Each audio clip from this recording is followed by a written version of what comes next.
Hey everyone, welcome back again to You Know What, the Iconist podcast. Yes, dog. And like usual, you see the name, and we'll get into that in a second. But like usual, you know, I'm one of the hosts. I'm Barry 3D. Thank you for tuning in. And you know where to find me. My links are down below. And for those that are listening, very simple, barry3d.com. Links to this show, everything else I do, and you know where to find me, where I'll be when I perform live, when I'm performing with, you know, doing the Iconist podcast, where I'm performing solo, where I'm performing my stand-up with A Touch of Gray Matter comedy. So then that's with myself, Zolf Ali, and Dave Sokolowski. We have our stuff online, and we're doing live shows. So for anyone that came out to the show out here in Hamilton, thank you very much. Really appreciate it. In giving, so we'll keep you updated with all of that. Yes, and a lot more to come in the new year. Bless. Now, excellent. Thank you very much.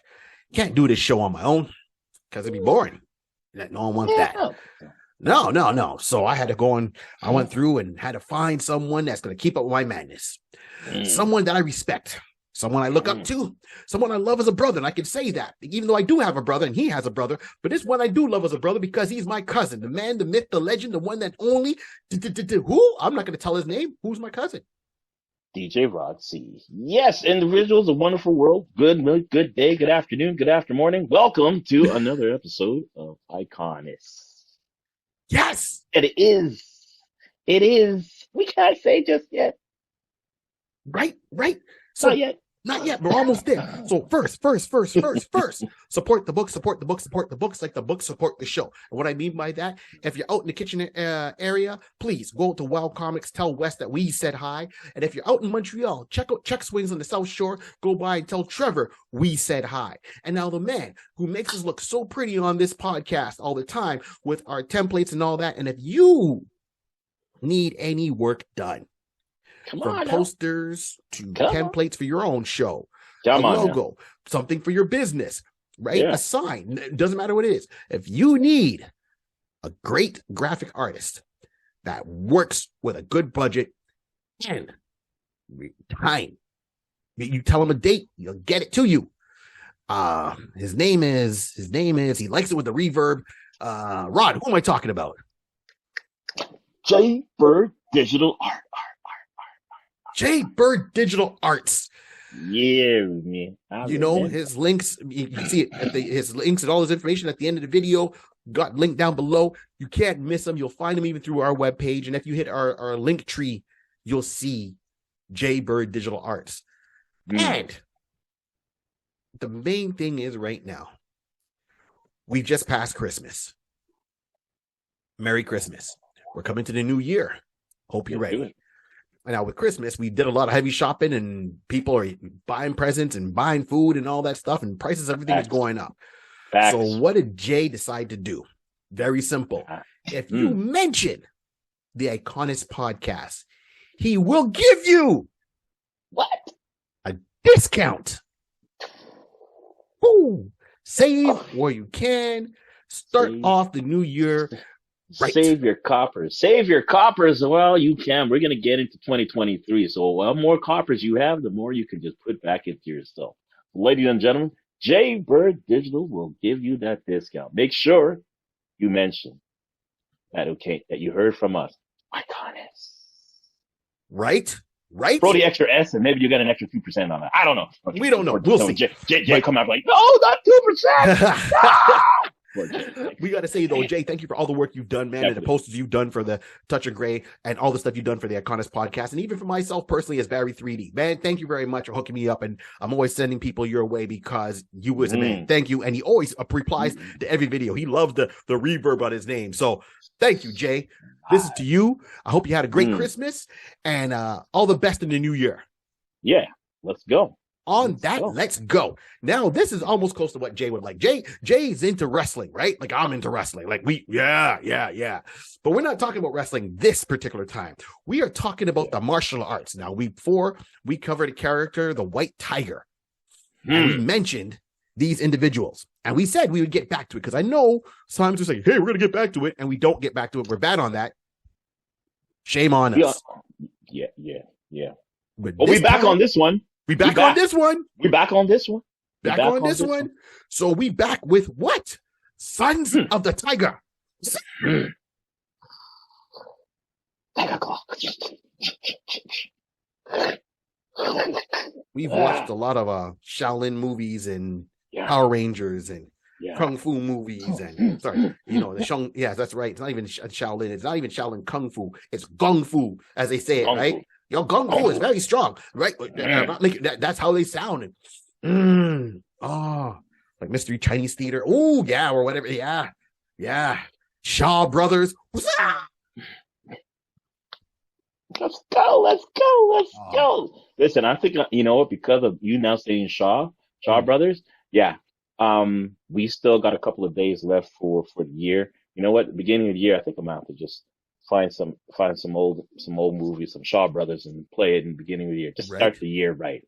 And just to get yourself after this episode, yes, I think everybody should just go into a Shaw Brothers. Yes. Ooh. Yes. All right. I know we're kind of getting maybe a sidetrack, but that's okay. This is our show. No, man. We're not sidetracking because we're bringing in the environment we're building. Yes, I hear you. What I meant sidetrack is because I'm going to give my list of. Okay, so here's my list of some Shaw Brother movies you all should watch. I know everyone's going to say the classic 36 Chambers, right? Got it. Okay, good. Because it inspired Wu-Tang. But my personal list is up there is Shaolin versus Lama. That's one of my favorites, right? Right above that though, 10 Tigers of Shaolin. That is one I'll watch day and night. Sorry, or is it night and day? Whatever, Kid Cudi. Here we go. Right. So Shaolin versus Lama, 10 Tigers of Shaolin. Those are if it's on, I'm watching it. Those are my go-tos in the Shaolin movie world. Nice. Yes. Okay. Yes. What's on your list, Rod? What's on your list for some Shaolin movies? Listen. Yeah, you know what? I do love 36 Chambers. Why am I I admit I'm very bad with names. It's always 36, but there's also the one with oh my gosh, I can see it. I'm bad. But I just love a lot of whenever I see it and realize this is a Shaw Brothers, I will watch because you know there's a lot of history behind the studio. They basically bring you the classics, the stuff that we grew up on. So I just always just love. I just love Fu Flicks type of movies, regardless. Right. I'm just that type of person. Yeah, you've always been better with me with names. I'll be like, yeah, right. I'll be like Leo. That one there. Right. I'll be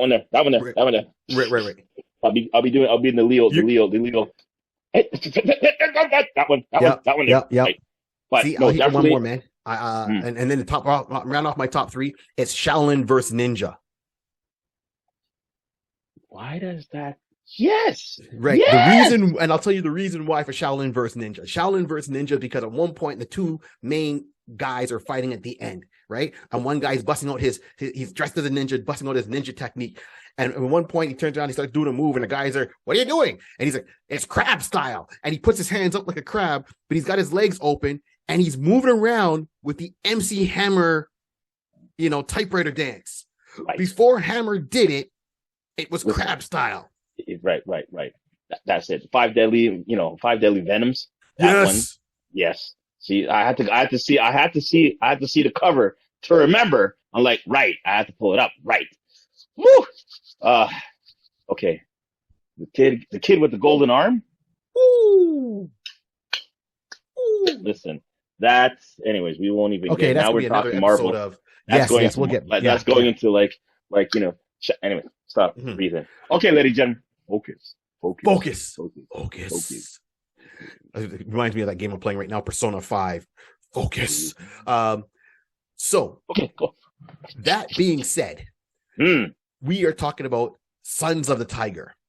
Now, Sons of the Tiger were 3 martial artists and by Marvel, and it was started within the magazine The Deadly Hands of Kung Fu. What's that?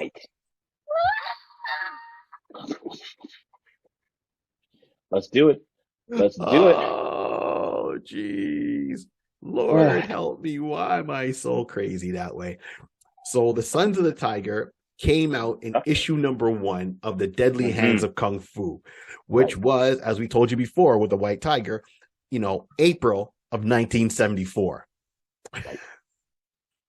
Now, why are these movies relevant? Not movies, but I mean the movies we're talking about along with the TV show is because that was the martial arts explosion, I think, in North America was around that time. That the time of Bruce Lee, Chuck Norris, Shaw Brothers. Yep. It was the time. This is where it all came out, where everybody literally was kung fu fighting, like the song. Yeah. Facts. And when you open up actually the first issue of The Deadly Hands of Kung Fu, you will start seeing, the character that's talking about they're having is Shang-Chi, Master of Kung Fu. Yes. But when you see it, when you open up the magazine, the comic, halfway through, they now having articles, they're having pictures from movies, from different clips, talking about different type of Kung Fu, martial arts type of, just history, talking about different movies and stuff like that. All because this one was all in black and white. So the whole movie, the whole comic is black and white except for the cover. Inside is black and white, and then you'll have black and white stills of movies, everything along that line. Then after that, past the commercial advertisement aspect, then we will come into the Sons of Tigers. The Sons of Tigers. And basically, it's a great thing. Again, it started off in April 1974. Let's go. Right. It was crazy. So Sons of the Tiger were made up of 3 characters. Now, and going back to Rod, I'll get back to your point in a minute. So the whole thing was, it wasn't even as a comic book format. It was a magazine format. It was a sister company that Marvel owned, and they did everything in black and white. They turned around and got real articles with real interviews, martial artists. They talked about real aspects from karate, kung fu, and not just karate and kung fu. Saying karate and kung fu is just being very general. It's like going very martial arts. All the martial arts, but it got down all to the different styles of the martial arts, right? There's different styles of karate, there's different styles of kung fu. Yeah. People could see, hey man, you black? It's like, yeah, I'm black. Okay, but wait, you're black. No, we Bayesian, but there's also Jamaicans. There's also Trinidadians, there's Guyanese, there's Africans, there's Haitians, there's Trinidadians, the list goes on and on and on to the break of dawn. So it's the same thing with the martial arts. And with that, they turn around and there's clearly, art imitates life imitates art. There we go. So that being said, let's go back to a movie. And I know usually we jump right into the comic book, but let's go back to a little movie with a man named Bruce Lee. Right? And then Bruce Lee, he's been around, he's coming up, he's done his thing, and he comes out with his big blockbuster North American hit, Enter the Dragon. Right. Okay. Now, what I got to need to check is, when was Enter the Dragon created? That's when did Enter the Dragon hit the scene? Hit the scene. Oh, okay. That's what I need to know, right? So, sometimes the show is, you learn as you go. So we go put in here in good old Google search, Enter the Dragon, because I don't know all this stuff off by heart because I'm not. This came in August of 1973. Okay, that proves my point. Right. So here we go. If you watch Enter the Dragon with Bruce Lee, and then you start reading a couple of issues of The Deadly Hands of Kung Fu to see the Sons of the Tiger in there, you will see there's parallels. There is a heavy influence by all 3 characters. Okay, the Sons of the Tiger are made up of 3 main characters, and they even refer to them as a white guy, a Chinese guy, and a black guy. Right. In issue number 3 of Enter the Dragon, in issue number 3 of The Deadly Hands of Kung Fu, there is an interview. In issue 2 or 3, there's an interview with Jim Kelly, who was the black guy from Enter the Dragon. And in Enter the Dragon, he's coming from, a ghetto. He's in a dojo. and he's going to join this martial arts tournament. Yep. There's another guy who's a friend of his that you find out later on. They know each other. They never say really how, but he's more of a businessman. Now, okay, but he's the white guy. And of course, you have our good old Asian influence, Bruce Lee, main star of this movie. So Sons of the Tiger could be Marvel Magazine's version of Enter the Dragon if these guys didn't go to the tournament. Let's say there was no Mortal Kombat tournament because that was the influence. Right? And they just stayed where? In San Francisco. And that's and why San Francisco? Because San Francisco in the 70s and still now has a heavy Asian community. Correct. A lot of them, when they came overseas, they immigrated to San Diego. So I'm seeing where things are going off. So now we go get in the main characters. So, we have Lin's son, right? He's one of them, of the Sons of the Tiger, and he's the main one. He's the head guy. He's the leader of the group. He's that martial artist. And then you have Abe Brown. You clearly tell he's the black guy. His name's Brown. Right. And you got Bob Diamond. Bob Diamond, he's a movie star. Wanted to learn some kung fu because martial arts were kind of influencing a lot, and he wanted to be there as a leading man, action man. So he comes and he went to the dojo. So what all three have in common is they went to a dojo where Lin was being trained, and the three of them do form a friendship. Right. And in issue 1 of, The Deadly Hands of Kung Fu, that very first story starts off, you see a person come getting thrown through the glass. You see Lin out there, and he's fighting away. And you wonder what's going on. And he's fighting masked robed men. Of course, they're ninjas. It's the 70s. Let's go. My inner ninja. Inner ninja. Right? My mind goes. My mind's telling me, yeah. Okay, so inner ninjas. Sorry, right. So he's fighting ninjas, and he's fighting on himself. So he beats off like the 4 ninjas. He runs back in the dojo. The dojo's been totally trashed. He turns around. He sees his master there, ready to take his last breaths. Say, Lin, I must tell you something. Remember when I found you? You're the closest thing I had to you're almost my flesh. And he's like, well, master, I know this. I must tell you more. And he really gives a brief history of Lin, how Lin's parents were rebelling back in their native country. That's what they used, the exact words. And they were killed by that regime because they were being rebels.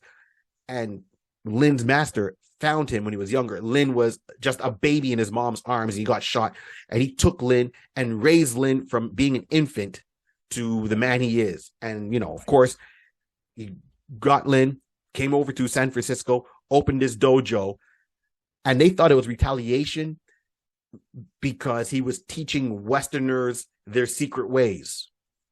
Right. Doesn't that sound familiar? But again, it's the culture of the time. This could have been, the thought process of how, it was. So it's okay. It's okay. Similarities. You see similarities. So that's why it comes down. That's Lin's origin. Now, Lin is angry, and his master with his last breath says, look on the table. There's a box there. What's in it is yours. Use it and do better. Right. And Lin's like, well, okay, well, what am I want to get, revenge. I want to avenge you. I want to get right the wrong that's happened here today. And he goes, you can't do it on your own. You got to do it with your brothers, your friends. There's only 2 other guys that rival your martial arts prowess. Right? And he's like, these are your only friends. These are your friends from when you were young, and you made friends with them in the dojo up to now. Seek them out. So that's how his master passes away. Lin goes over, opens the box, and he sees the amulets, right? There's 3 jade amulets on chains. One of them is a head of a tiger, and the other 2 are 2 paws, one on each chain. The same one that, as we said before, ends up in the hands of White Tiger. So Lin takes it, he goes, and the first person he seeks out is Abe. And it says Abe is in a different part of San Francisco, in a different ghetto. So now it's established that Lin's coming from a ghetto in San Francisco. probably in the Asian, where the Asians are, and Asian community. And I'm not saying all of them, I'm just saying that's how the story is. Let's just he's in a ghetto in the Asian community, and he goes over to a ghetto in the Black community. And when it flips over to the Black community, you see Abe already mid-fight fighting off some gang members, drug dealers or pushers, and they're trying to fight him, and he's making jokes while he's beating him. He literally, it's a 4-on-1 fight. Could have been, they were outnumbered. Not he was outnumbered. They were outnumbered. His skill set was that good. He takes him, beats him off. They run off, and it's like someone else is like, "Hey, man, you turn around, and these cats were trying to come in here and take your territory and push you around, but you sent them back." He's like, "Yep, and I'm gonna be here every time to stop them." So Abe has that righteousness in him, and he's trying to protect his neighborhood to keep that bad influence out. So we know both these people are noble, and we see their motivation. And Lin comes up behind them and is like, "Hey," and the two of them almost fight because he startles Abe. Abe turns around ready to punch him. It's like, "Oh, don't be sneaking up on me, man. I could have killed you." Right? And Lin's like, okay, explains what happened to the master. And says, holds up the chains, and he goes, "Oh, we got to go and see Bob." And now it flashes over to Bob up in a penthouse, tuxedo, right? Partying, having a good time. Not like being playboyish. He's there with a date. He's at an event. Ninjas climb up the side of the building, break through there. Bob starts fighting. And when he starts fighting, that's when Lin and Abe show up. And he's like, "I haven't seen you guys in a while." Of course, they vanquish the ninjas by, Lin kicks one off the top of the penthouse. He's like, "You killed him." And Lin's answers really doesn't matter. They killed Master.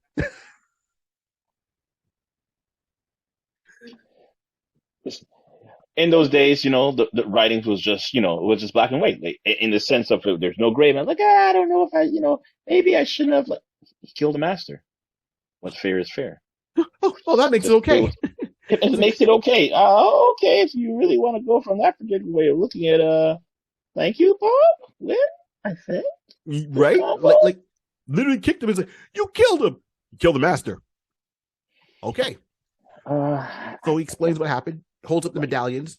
He says, "I want to take the tiger head one." Now, the tiger head one is also the symbol that was outside of his master's dojo. And he gives the other two paws, one to Abe and one to Bob, and says, "We should turn around. We have to go and get revenge on this Shadow Clan or these ninjas for Master."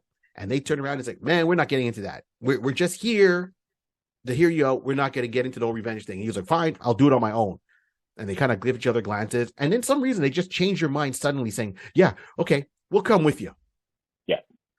I have a theory. And okay, no, you go ahead. Go ahead, man. Go ahead, Ron. No. I would say that, it's basically, as you're saying, they're honorable men. They're honorable students, and they respected and veered their master. And him being passed away, if it was a natural death type of passing, you would respect that. But finding out that you have now a rival group, a rival clan, infiltrating and killing their master, they need to find out why. So as much as they can be upset with themselves, and it's like, I got too much responsibilities. I'm trying to take care of my neighborhood. That's Abe. And Bob, he's an actor. He's basically, up and coming, he's in a different type of world. Right. And he's like trying to keep himself, you know what? I don't need that type of heat on me type of scenario. But this is the master. All right, Lynn, hold on. Let's. Okay. It's the master. What? Hey, it's the master, right? It's the master. All right, cool. Lynn, I'll be right back, man. Let's go. What do we got to do? Right? Okay. Exactly. Let's go. I have a theory. And they never really kind of come up. This is just my own really 2 cents on this. After reading White Tiger, after reading Sons of the Tiger, I think that the Amulets, and I said it before, even in the White Tiger episode, has its own influence over people's psyche. They never, because the way the change happened was Abe and Bob were like, no, we're good. You just killed a guy. He's like, well, I'll do it myself. Okay, we're going to come with you. Yeah. So I feel, because the amulets those Jade amulets are magical. So I feel they do have some influence over people's wills, emotion, mental state. It's trying to stay together. And when you read the book with that kind of in mind, you're like, oh, subplot, but they never really develop it. So that's just my theory from how I read it, from reading the two properties, as I said, from Sons of the Tiger and White Tiger, right? With the Jade medallions and the influence they have. I think it could be a bigger story. So I'll come back to that later on. So they go back, and this is who they're fighting. They're fighting the Silent Ones, as they call it, the evil organization for world domination. Once again, it's the 70s. But what adds to the authentic of the book is, one, they made them all different ethnic backgrounds. They're in there. Two, it gave a real place that's Marvel likes to do, so they're in San Francisco. Right. Yeah. And three, be it in a martial arts magazine, there was always two stories with interviews, talking fighting styles, talking weapons and techniques used. So it was really a good learning magazine. If you were interested at all slightly in the martial arts, this book would have been a pickup for you, because you would have had your knowledge and your entertainment. Correct. A good way of influencing you, into that realm of, the world of martial arts. If you had, like you said, if you had an interest of it, and you say, you know what, I also got to think back. This was 1974. Like, if people didn't have, immediate access, of the culture, of the world and the realm of martial arts. Where am I going to get some information about that? I may not have a dojo or somewhere within my neighborhood to learn about it. That's why, going back to, like I said before, having that type of interviews and having that type of pictures and documents about different martial arts, karate, aikido, judo, stuff like that listed in there, giving people now the opportunity to learn about the culture. Marvel, having that magazine set up in that particular way was perfect. And now you can see how close you are to that in realism, seeing the interviews and all that kind of information, then going to stories, giving some more context to it, and just saying, wow, especially these guys, people who are the characters here, are very honorable, and they're not just going fist to cuff for no particular reason. You'll even hear later on in a couple of issues later on that I believe it was Lin. He was in a fight. He was in a fight for like a martial art competition. Yeah. And he had the ability to take the person out.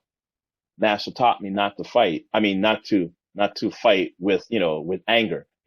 Use our skill for defensive, only type of thing. That type of honorable structure was laid out in the script. So now people can see that and realizing, okay, I can look into this particular culture, this particular genre of self-defense and martial arts, and realize that, I'm not going here to just use it as, I am not a lethal weapon. I will terminate your life. No. Yeah, no. Exactly. They're not trying to show enough. Exactly. So that's a great thing that Marvel had, known to what they're trying to do, but subconsciously they set that up, helping the young people, anybody who's reading this, young people reading comic books, give them a guidance and, hey, you've heard about all this stuff. You can see these guys are being honorable men. They're only doing this, they're fighting and defending their dojo, their master, their community. Right. All good values of an individual. Yeah. Showing in that particular way. But yeah. Absolutely. They're trying to show the honor in it, right? Just because it doesn't mean you have to abuse it. And that's exactly what they're keeping that line. So what I didn't touch really real quick was the creator of the Sons of Tiger was, the writer was Jerry Conway, and the artist was Dick Giraldo. Yep. Right. Giordano. There we go. Giordano. Yep. Yeah, I'm close enough. Giordano. Thank you very much. So that's what it was. It started back then. And I see where the influences was. And I really believe that the influence was Enter the Dragon. It was a big, huge explosion for Bruce Lee in his career at that moment. It was the big box office movie. Everyone talks about it, looks at it. Martial art. It was not even a movie just for fans. It was a movie for martial artists. Martial artists watched this movie just to see, it was the movie for everybody that was interested or in that genre. At that time, it was a big blockbuster feature. Most of the time, you had Shaolin movies, and then a big studio would get behind it and put that star with that credibility behind it. It just cemented it more and more into the world we have today. And keep in mind that, as you're saying, Rod, to find the information on all this stuff, this is why this magazine did so well, because there was no internet in 1974. There was no Google search. If you really wanted to know something, you had to go to your library, hear a friend talk about it, or you would have to go to your corner store and look at the book rack. Like a lot of us did. That's where the comics were. That's where the magazines were. This is what we had to do back, in the 70s to kind of find that information. So all the magazine stores would be huge. You walk in there and like, oh, wait a minute. This one's a comic and entertaining. Great. Yeah. So these are the main guys behind Tigers of the Sun. I mean, Sons of the Tiger. Dyslexic moment. Yeah. That's probably a different group. They're trying to figure out, one, their own dynamic working together. Two, what's with the amulets. And they do figure out really early. At one point, they get into a fight. They're in their traditional costumes. Now, of course, once again, the 70s, and it's a Marvel magazine. Every Marvel hero at the time was always in tights, one way or the other, right? So they wore black tights, one piece, like leggings, feet up all the way. They had a variation of a martial arts kind of themed uniform, like a martial arts kind of vest, no sleeves, with the belt, and that was in yellow. So the tights were in black, and it was in yellow for their tops, and various looks for each member so it can distinguish them apart. And then they had their logo, the tiger logo, on their chest. On their chest, yep. Right on the right-hand side or left-hand side, it had a tiger logo there. So this is how they went about and how you knew who they were. Now, of course, all three of them being martial artists, they would get in there, and that's it. They would deal with the silent ones. They did a lot of crossovers with a lot of other heroes. So we mentioned they were in the book, White Tiger. They've teamed up with Spider-Man. They've teamed up with a lot of other heroes, or other heroes teamed up with them when they wanted to give that influence and give them that credibility. Yes, they did cross paths with Shang-Chi, Master of Kung Fu. Yes, they did cross paths with Iron Fist. Any martial artist within that Marvel world, they crisscrossed with, or vice versa. Correct. Now, we know their background and how it goes. Then, of course, a love triangle starts because they bring in another character, and her name is Lotus. And at one point, Bob really falls for Lotus. Can't, get enough of her. And then a love triangle starts because Bob wants Lotus, but Lotus wants Lynn. And Lynn's kind of trying to be respectful of his brother. But these guys are all hot-tempered. Oh, yeah. Oh, yeah. They will fight each other in a minute, So this causes a lot of stuff, in between them. Sometimes it's a little bit pushed. But to a point, I got off track, was when they got into their first fight as sons of the Tiger, and they're avenging their master's death. So now they finally find the silent ones. There's a big showdown. They're outnumbered. It's three of them against a whole bunch of guys in a room, in a warehouse, and they start throwing down. And at one point, pop, pop, pop, they take their licks. They fall down. They're like, okay, we're kind of outnumbered. But then they stand together and they do a chant. And when they do this chant, each member says a part of the chant. And when they do it, it pop, pop, pop, pop, powers them up. Yeah. Now they have the strength, the speed, the stamina, the agility of three men each. So each one now is 3 times stronger. And it was literally you can literally look and say, round 1, pop, pop, pop, pop. Oh, they took a beating. Oh, here comes their mantra. And round 2, plop, plop, plop. Oh, geez, Tiger, uppercut. Who you get? Yep, pretty much. Listen, all it works out is that when, you know what, you said it perfectly. Round 1, they took their beatings and thought, okay, we could do it without the chant. And then all of a sudden, no, we need to chant. When 3 are called and stand as one. As one they'll fight, that will be done. For each is born anew, the Tiger's son. Now, the wonderful thing about this, they need to be in contact. They need to be bars. Hey, we'll get back to that. Bars. So, they got bars. They have to be in contact with each other when they say the chant. So this is where it also works in the sense of the White Tiger. Because when the White Tiger would say the similar chant, he has all 3, so he doesn't have to say it separately. Each one will say it 1, 2, 3, but they're all holding each other's their forearms together, or their hands together, whatever, just to channel the power across all 3. And then each born anew, the Tiger's sons. And that's it. When you hear the chant, people should be like, "Look, where's the window? I need to get out. I need to get out." Listen, I don't got to pay for this. I'm out. I didn't get a He got requisition hit for me get 3 times as hard. No, I Yeah, done. I ain't get no requisition for this. Oh gosh, my head. You know, I was a minion in the silent organization. I'm one of the silent ones. Do we have a dental plan? I call in and say, "Oh, listen, someone called me. I have no cell. I gotta go use the payphone off the street. People, I gotta call my mother. I forgot to say something. Or someone to turn off the oven. I left it on. I'll be right back." Right? I got the chicken for the chicken noodle soup. I gotta go and get these ingredients home to my mother.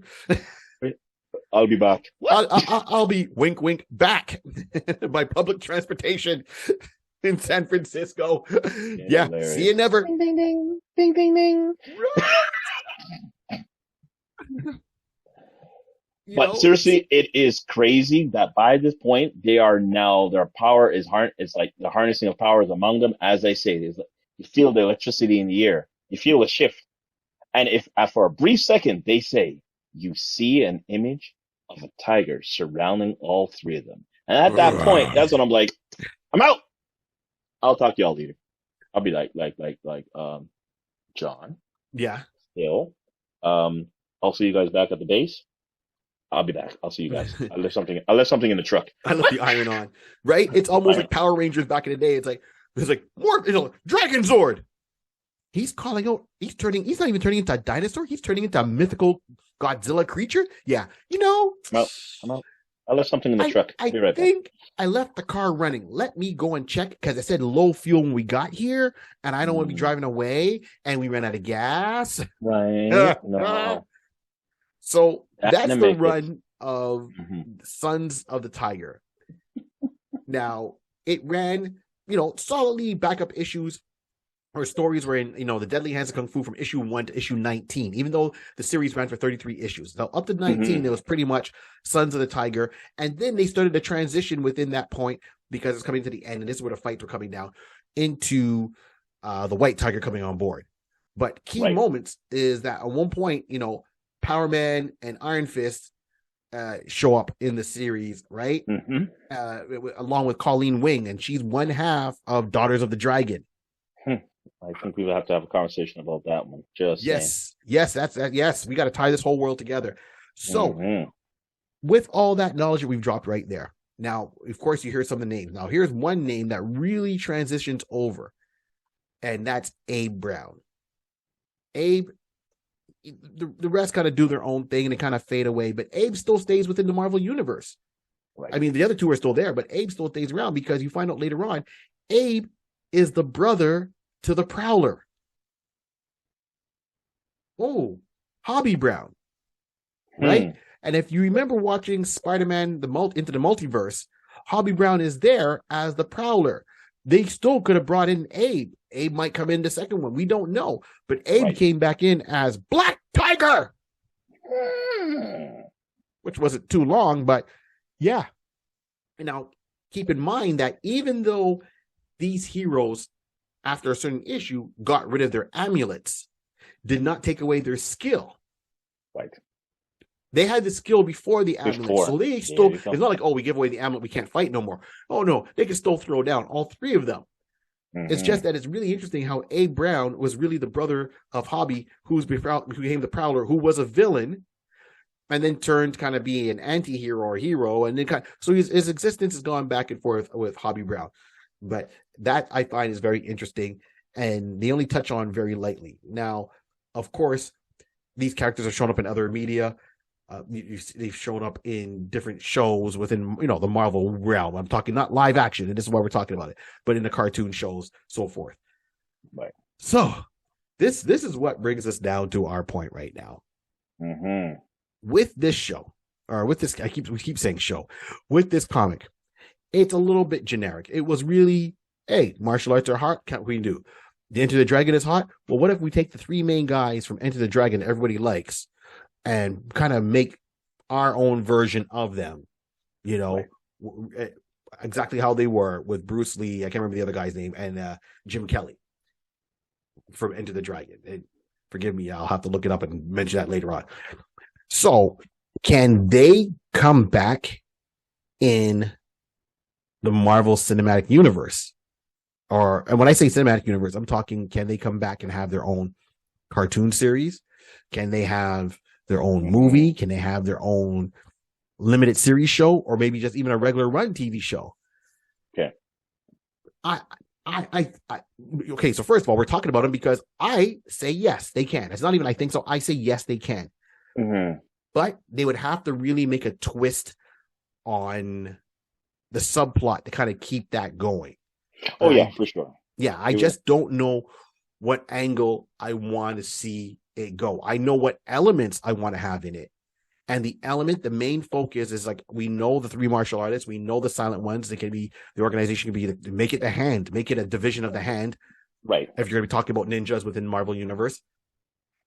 And then let's go really with the mystic aspect. I would like to see them maybe make a small cameo appearance and a Shang-Chi sequel. Right? Okay. Because Shang-Chi dealt with those bracelets that were supposed to be the 10 rings of the Mandarin. So there weren't rings on his fingers, but there were more rings on his forearms. Right. That Shang-Chi used. I would kind of like to tie that in to the different realms, the martial art realms within the Marvel Universe, because Iron Fist comes from a different realm, Kunlun, and that only comes over to Earth every 10 years, that you can see it appear on Earth for 2 days and it goes back, or a day and the city goes back. And we find out there's more in there. Mm-hmm. The aspect for me is really focusing on the Jade Amulets. Because I don't ever recall getting a history on the Jade Amulets. I could be wrong. No. I don't recall myself, and this is for me how I'm looking at it. I'm kind of segueing on what you're saying. I would like them to bring it back. Now, again, I'm here. I don't know if it's a movie, at least a movie, but you know how, because they've been short lived for 19 episodes, 19 issues. Yeah. This is kind of more of starting this whole thing with a blank slate. So we're going to have to come back to something brand new and try to integrate them into the MCU if we're going to go that route. Now, I was thinking along the line of having something similar, like the Master was, he was killed, but he was killed because of the Jade Amulet. Yes. The silent hand was looking for it, had no clue where it was. They knew he had it, or been searching for years, and finally they had their way of leads and, speculations, and it brought it that it was transported from the homeland to San Francisco by the Master. The Master had it all this time, hidden, ransacked his place. Where is it? I don't know what you're talking about. Bap, bap, bap. Unfortunately, we'll find it another way and leave him dying there. Lynn walks in and sees that. My man goes to hit a little secret compartment, and then all you see is, oh, what's this? Remember I told you stories about the Jade. This is the amulet. Protect it, my son. Protect it. Share it with your brothers. Protect it, protect the culture. That type of scenario. So that will be at least a segue how we can basically intertwine that into the Marvel Universe. Again, bring in the similar type of cultural type of historical connection, weaving in with Shang-Chi. You're now weaving in the emerald, the emerald amulets and the jaded amulets and everything along the line. Because we know, or at least I will say growing up, you always hear that stories, Shaw Brothers and stuff like that. You hear that there are stories about the mythical type of connection to some mystical amulet from days of past, days of old, that gives the individual enhanced powers and abilities. And it's been passed down, won by great dynasty, great nations want it. No one can get it because it's been defended, lost to the world for years, 100 and 200 years type of scenario, recovered by the Master. He's saving it for the family line, whatever the case be. So that's how I would bring it in and at least have that way that you can build on top of that. And then throughout time, make some good subplots. And then you can just bring in the daughters of Kung Fu. You can bring them in and just have them in there as well. We can drop some hints in that realm. Right. Oh, you mean the Daughters of the Dragon? Yes. Right. Daughter Yes. Dragon, sorry, Daughter Yeah. Dragon, drop them in there as well. So that's one aspect of there. Marvel already had made the connection with Power Man and Iron Fist. So hopefully we're going to bring them from the Netflix world, bring them into the MCU at some point. We have connection right there. Spider-Man's already there. So the ability to bring these guys into an MCU environment isn't far-fetched. Like you said, Abe is brother to the Prowler. The Prowler Right. was already in there. And to be exact, realizing that they actually did mention Abe. There's a character, the character of Abe Brown has actually appeared in Spider-Man Homecoming. Now, he was a younger version, a classmate of Peter Parker. So, but when you see the character, Abraham Attah. So this wonderful young actor, he portrayed Abe Brown in Homecoming, but he's basically he's a younger individual. So I would, if anything, this is where it can get a little. We're going to use the same character there, or are we going to, bring him up someplace else? We'll have to say. I'm going to have to go back and check if they refer to him as Abe. But doing the quick little research and seeing that he actually spoke, he had a speaking line in there. So at least now you're saying this character spoke. Right. I don't know if we're under the guise of understanding this is Abe Brown, but I don't know. I'll have to go back and actually see the movie to make sense saying that it'd be like Abe Brown, and that's where he is, and that he actually, they said Peter said Abe, let's go, or whatever the case be. So we'll have to see that. But if that's there. My version is to take him out from the MCU in that particular realm and bring him in, bring them as older individuals. I would of like course, to of course, yeah. As older individuals. Yeah, go ahead. It couldn't be like a young teenager running around this. I don't want it to feel like a CW show, a CW Correct. feel. I'm not knocking CW. I just don't want it to be. You're right. It's got to be, not so, or maybe like young adult, but I don't want like a 14, 15-year-old. No, I want it to be like they're grown men, like make them men, like put them in their mid-20s, up around that age, right? I'm good with mid-20s. I'm going with mid-30s. Oh, okay. I'm going mid-30s. I'm giving them men in the sense like if you're going to be one of the Master's top tier person, you're not a top tier person after only 5 or 7 years working with the Master. True. You should have came in like Peter Parker from like 15, coming up, going to the dojo, and you did that for like 15, 20 years straight. So you're now looking from basically 15 to 35. For the Master to consider you are my top student, and the only two that are close to you are these other individuals. We got to put some age. We got to put some age and some battle scars on them to realize like you came up through the system properly. You were taught by me. Right. You are the only 3 that I would think would be eligible to take on the mantle. And if it was up to me, and if I was still alive, wasn't dying here on the floor, God forbid to say it that way, I would have said, "You're taking over the dojo. You're my successor." That's what it been. So for him to have that type of skill underneath his belt, he'll have to be someone older with a little bit more, a little seasoned. A little season. Okay, I got you. I can see that. I can see that. I can see that. And I mean, I can still go like the mid-20s, something like that, depending on how fast they take the training. Like, for example, Lin was trained from young. From like day one, he can walk you through a kick. So I could see him being more of an advanced student. For the other 2 that come in, I would still, and especially you got to figure body-wise. Yeah, so I can say maybe close to 30s. Yeah, around 30s. I'd be good with that. Cause I'm just saying, like when you again coming up through the culture of Shaw Brothers. We're going to reference back to Shaw Brothers. You see a Master is someone who is yes from that time. Stroke my long you know what I mean? Beard. Yes, right. So like so we'll even backtrack and let's just say you're going to try to make the parody. Please forgive me for bringing this word, but to me this is still a good show. Avatar, The Last Airbender. You see, even their Masters may not be thick and gray, but they're seasoned people, like in their in Facts. their Okay. in their 40s or 50s. I'll give them the 50s, 40s and 50s. They're masters, whatever the case it be. So I'm gonna say if you're really considered close to master title from the master, I'm gonna have to put you in the. I gotta put you in the 30s. You're gonna have a 3 in front of your number. Mm-hmm.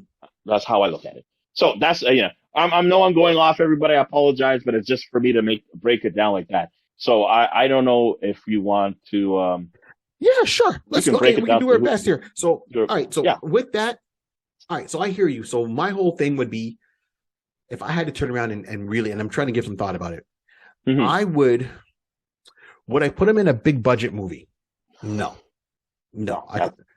I couldn't put him in a big budget movie. Maybe a 4, like just for them. I'm talking, the Sons of the Tiger. I would have to do it as maybe a 4-episode run. Completely. Like 4 episodes, like direct DVD, 4 episodes, Sons of the Tiger, and or maybe even 2 if they do it like how they did Werewolf by Night, right? They can do, okay. Here they are, here's their origin up to a certain point, and then you see part 2 kind of continue the story, and then to see them crisscross with other martial artists within the universe. So I would do. I think that would be, Quest of the Jade Tiger or something like that. I know it sounds cheesy, but give them an origin, let them come together. We see them all in action, see them together, then see them going through like a Daughters of the Dragon show where they make a couple of appearances. Right. Make them do an appearance in the next Shang-Chi movie. Mm-hmm. They don't have to have a big role, but just still be there. They give that credibility and then wrap up their story in a movie. So I know it's also do so it'll really be, not a movie. So it'd be like a TV show, crisscross of anything, and one other series, and then let them come back and do their big falling out scene, and they throw away the Jade necklace, but understanding they still keep their powers, and then kind of go into what we said about White Tiger, and then have them in the background, just like what the book did. So we're not getting rid of the characters. They're still there. They have the knowledge. That's the way I see it. I don't see it as a movie, not as an animated series, because there's not enough meat on that bone. It would really maybe 2 specials, crisscross into somebody else's show. Maybe make sure they make an appearance in a movie that makes sense, but definitely put them in like a martial arts realm movie, right? We have the horror genre within Marvel, martial art genre within Marvel. So keep them in that and do it that way. But let them, really 2 episodes, 4 max. And then let it get into that White Tiger, as we were saying before, and let them be it if they're all together or individually show up in White Tiger and then kind of come into, at the end of White Tiger. So that's the way I see it. We're talking about it because we talked about White Tiger a few weeks ago. So we had to come back. Right. No. I would definitely say, I may say even 5, and that's even 4. I would say 4 to 5, but you're right. Maybe even 3. But the whole fact I would say is that you have them similar entry like on the first issue. Then when the master does his backtrack of the storyline, whatever, maybe do some flashbacks, have some flashbacks again in between, just to build on the story of where these jaded amulets came from, and just see if they're infused and stuff like that. So that's how I can kind of push it to a 4, and at least have a flash in each one. Flash. Or at least we're not, if someone watches the second one, you're going to realize, there's more story to the history. We're going to just show you right here about it. Kind of scenario. Yes, because to me, the main story is the Tiger Amulet for them. That's exactly. That's exactly They're not the stars, unfortunately. It's the Tiger Amulet and the questions behind it. And them trying to learn about it, see where it came from, see its true intentions. And I really believe it influences how they think and act. That's why they think and act a certain way when they had the amulets on. So, right. So that'll be that. Yeah. So there. All right, then. So, of course, now we got to try to fan cast it. Now, I'll say this for myself. I couldn't really think of anyone off the top of my head for the characters. I know, Rod, you did. I couldn't, but I will speak to my point after. So I'm going to leave it in your hands, Rod. Who did you cast for these young individuals? Okay, so not even young, but I mean for these individuals. Definitely, no problem. So what I did was, again, trying to hold to the characters themselves and have them properly, not properly, but having cast for the culture and everything like that. So I'd like to have someone who's Asian descent, who, Yes.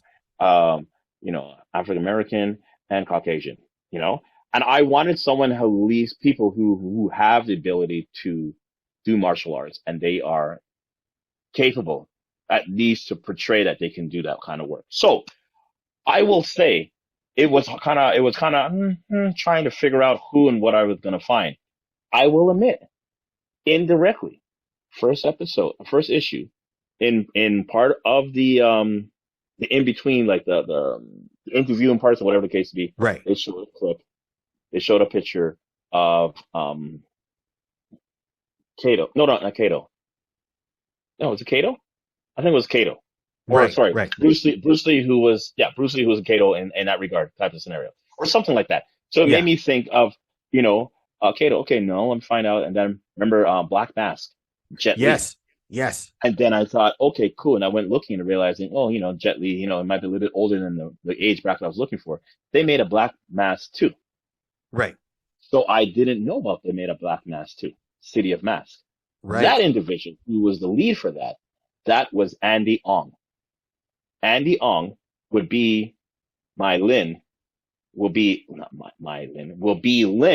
Yes. Would be Lin. Lin's son would be portrayed by Andy Ong. Okay. Right. Okay. So I like why you're doing that. Okay. All right. And if you go through his particular filmography of stuff he's done many martial arts movies. Right. So this is not new to him. He can definitely adapt into that particular role without a problem. So I will give him the lead on that one. What I would do then is give to Abe. Now, I wanted to go a little bit because, like you said earlier, all of them are a little bit, feisty and, they're just quick temper and stuff like that, whatever the case may be. But I wanted someone that you can just look at his face and realize, like, yeah, if you cross him, you will lose a life. 5 across the eyes. 5 across the eyes. And these will be given to you by John David Washington. Woo! I would like to see John David Washington giving you 5 across the eyes in the sense of saying, you don't want no trouble. Do you really want trouble? I might have to have a little talking with you. You want this smoke? You want this smoke? I got smoke. Different flavors, different scents. I got smoke for you. So John David would be my Abe Brown. Okay. Then for Bob. Yeah. Bob Diamond. Yeah. I would go to Scott Adkins. And the funny thing about Scott Adkins, he also worked with Ando Ong on Black Mask. So these are 2 individuals who already work together. Right. Scott was also on. I know Scott Adkins. That's my boy. Right. So like his name speaks for itself. So I don't have to Undisputed worry. Boyga. Undisputed. Right. So he can handle himself in the ring and let people know. Do you want the smoke? I got smoke for you too. Just letting you know. Just a saying. So, and again, Andy Ong, Scott Adkins, I can know they already have martial backgrounds. John David may not have martial arts background, but he has the ability for fighting. He was very good in tenet and stuff like that. So I don't see it being a problem of giving him the training and giving him the fundamentals and increasing that fundamental to the level that he could portray very well and handle himself in any type of action scenes. So those are my 3. So I will go with Andy Ong, Scott Adkins, and John David Washington. Okay. And these are people, I like them all. So that's wow. Good on you, sir. Good on you. Thank you, man. Like you said, you know what? This one may be just a 2 or 3 episode type of film, right? But I want to give the audience something to look forward to. Again, realizing, like you said, the focus is not even on them. They're playing second. They're playing second to the Amulets.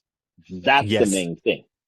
Yes. So I'm going to bring some names that I can give you, like, pull you in. But when you start realizing, we're cheering for them, or really enticing to find out what's the story behind those Jades. What's the Amulets? What's the story behind that?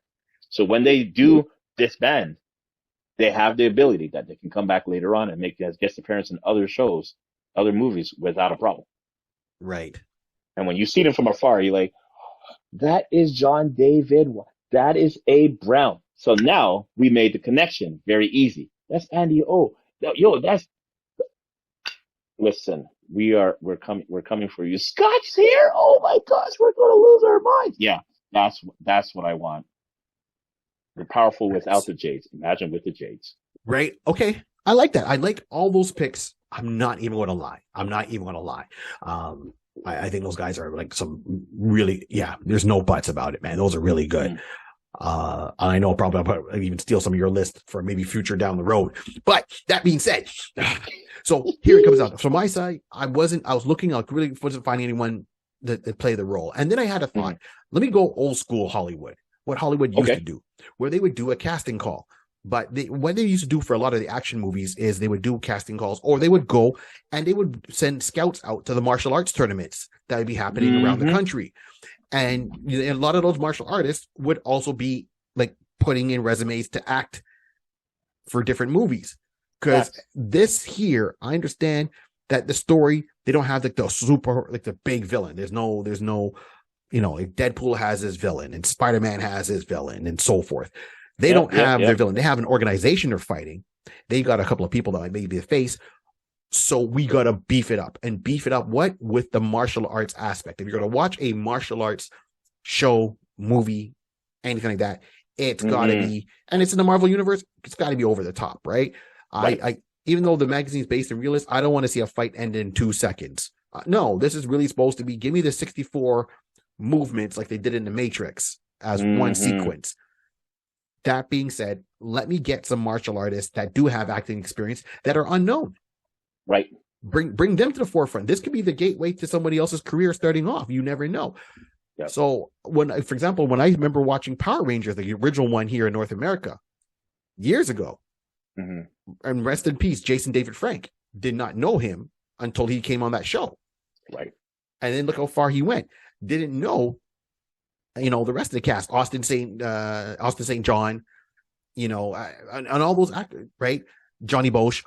I didn't know of them, but they all participated in martial arts tournaments.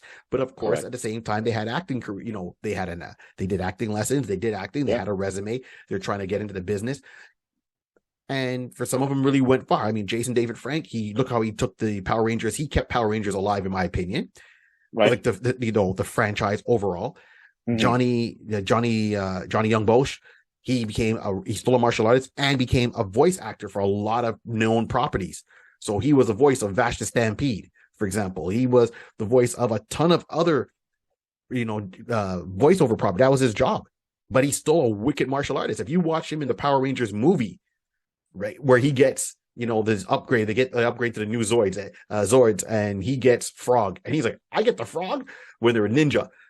But you see his fight scenes, his kicks are fast and all that. So I want to go back and go a little bit old school with this one and do a scouting for people who fit the ethnic background for each person represented. We're not going to change that. Leave it as is. I think that's beautiful. Perfect. But bring me some unknown names that are looking to get into Hollywood that can do a fight scene. There's no CGI. There's no mask. I'm okay. There'll be some kind of wires or whatever. It's martial.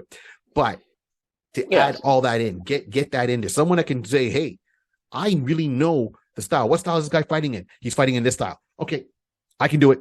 I know White Lotus. I know Lotus. I know White Crane. Okay, I can do it. Bring me in the guys who are supposed to take the hits. All right, let's practice it out and let's go. I really want to see the intricacies with the hand movements, the feet. Yeah. No, that's good. That's a good thought. Actually, that's a good add-on because since it's not like a big. Sorry, I was gonna say since it's not a overly the big name. It's not like we're casting a main person on a show that we've done before. So we understand it's going to be a smaller role. We understand this could be a gateway for this actor to do other things and actresses. I think maybe a lesser unknown actor put into that would give him his time to shine. And everyone was sitting there like, oh, well, we don't know who he was before, but this guy did this scene. Did you see this scene? And those scenes will be up on YouTube all the time. It's like, best kicks in a martial arts movie or best fight scene and get nominated that way and work the way up. that would give the credibility because it brings back the deadly hands of kung fu aspect where you got real martial artists in a real martial arts background with a real martial arts background in a martial arts movie doing a fight. It's not someone that got cast, learned martial arts on set, and then did the scene. It was someone who's been doing martial arts for years. And it's like, okay, so what's going on, man? All right, well, I'm a true coordinator. Get me Benny the Jet, who was working with Jackie Chan at one point as a villain, and he does a lot of the fight scenes and choreographing fight scenes. Put that together and say, go. Yeah. Execute. And the thing is, like, you brought up a good point about different styles. There's three guys. So why can't we have three different styles? We Why should. can't like the master? I can understand you're the master of a dojo, and in my understanding, you always train in a particular style per se that's coming out of your dojo, coming out of your camp per se. But you know what? Why can't the master? He's a master. Why can't he be the master of many different styles and train? You know what? I think you'd be good doing this. You'll be good doing that. You'll be good doing that. Go. Let me show you how to do it each way. And then you now have, like you said, it'll be more intense and more interesting for people to be watching and realizing when you see one person doing one particular style and you cut scene to another and this person now doing something like, oh, wait a minute. Yo, that's not the same. That was a dangerous leg sweep. That was a dangerous roundhouse. Oh, but, look at the way his stance. Oh, you never had a chance, my friend. You never had a chance. It's like, look at Bruce Lee. Bruce Lee was taught in one style and then took aspects from different martial arts style when his back was injured and created his own style, which means he understood the fundamentals of those styles. He understood their strengths and weaknesses, and this is why he came up with the style he did right now that made him popular. It's not because he didn't know it. He knew it, trained in it, was raised and trained in that style, and said, I'm going to do something different. So to your point, Bruce can do more than one. Okay. So that's my point there is like, with this, I would give it to a couple of some unknowns, and I don't know who they are. If someone has an idea, I agree with you, Rod. I love your list. If someone has an idea of who you would like to see as, the Sons of the Tiger, drop the comments down below. Let's go. Right. On that note, any last words, Rod? Listen, no, right now I will say that these characters are very interesting. They didn't get a lot of push back in the days. And the good thing is, this particular realm in the MCU is starting to slowly grow. You have the opportunity to just build off of that. And giving of course, an up modern tempo type of mix to it, we can see there's a way that this can actually work out. I like the characters. You don't see a lot of martial arts type of individuals in the MCU. So, you don't always have to have the gadgets. You don't always have to have the gamma ray type of, God-fearing power, whatever the case would be. Right. Although the Amulets is giving them enhanced powers in that sense. Yes. But basically the base of it is that these are now individuals just learning a particular martial arts style and defending themselves with that. And you can see how deadly that is. Doesn't mean that I gotta hit you with a repulsor ray from so far away. Nope. Get too close. I might have to smoke you. I might have to have a conversation with you in your life. Your life may, you and your life, you and the life might have a little conversation. Yeah, we might have a conversation with your life. I'm just saying. How's your dental plan? Have you paid up lately? Have you paid up lately? Just asking you right now. Do you have a will set in place? Let's have a conversation. No. I know somebody that you can talk to get that will taken in place. I'm just saying. Right on, roll. Okay, cool. And I love it. I agree with you. And I think it also should shine some light on maybe some of these secret organizations within the Marvel Universe. And I think completely bringing out, the secret ones, they call themselves the Hand, I think they need a little bit more light. And so, these are things we got to think about, maybe talk about maybe down the road. So on that note, thank you all for tuning in on another episode of the Iconist podcast. I hope you had a great holiday season and that, and thank you for keeping us in mind during that. All the best for the upcoming new year. Remember, keep supporting the show. Don't let it be a secret. Like, subscribe, and share. And for those listening on our podcast, wherever you listen to your podcast from, be it Spotify or Google Podcast, wherever, Remember, rate and review. Those simple clicks help us a lot.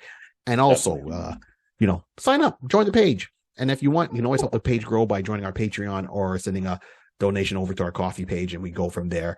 And we have shirts on Redbubble. So all the links are always down below. Let us know. And even just say hi. Send us a comment. We will reply. That's good. And on that, remember, this whole world was created by a pencil, a piece of paper, and lots of imagination. Keep on dreaming. Let's go. It's about to go down. Why? Because we said so. Yes. So where did I put my chain needs an amulet. Do I still have Rube on here? I don't know. You have to look into that. Check that out. Get one. Yeah, these. Thanks a lot. Done deal. All right.